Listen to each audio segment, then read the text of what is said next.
natatakot na aminin ang nararamdaman.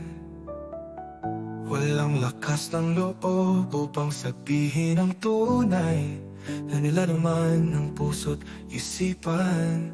Natatakot na baka'y masaktan lang pag sinabi mong hindi ako ang iyong nagugustuhan. Nahihirapan sabihin ang nilalaman itong puso kong takot masaktan pang muli. Kaya't mas pipiliin ko na lang na ilihim ang aking tunay nararamdaman para sa'yo. Pero kung may pagkakataon na masabi ko sa'yo na muyata ka, aaminin mo ba kung aminin ko na gusto kita?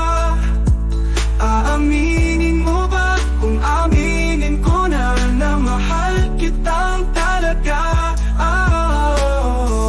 Nalilito, gulong-gulo, hindi ko alam kung paano sasabihin sa'yo. Pinipigilan ang isipan, ang puso kong sabing magmahal.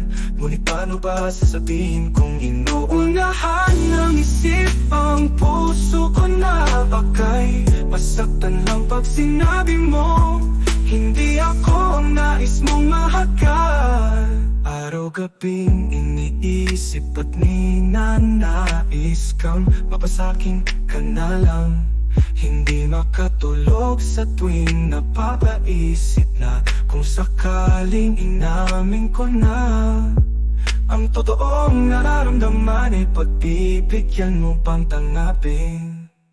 Pero kung may pagkakataon na masabi ko sa'yo na muyata ka, aaminin mo ba kung aminin ko na gusto kita?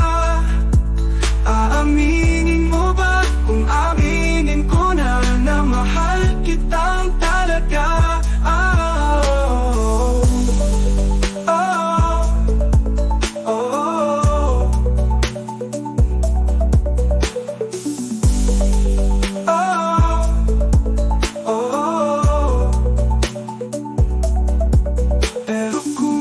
Pagkakataon na masabi ko sa'yo na muyata ka, bata-bata ka. Natatakot, nahihirapan, nalilito kung paano ko sasabihin ang totoo.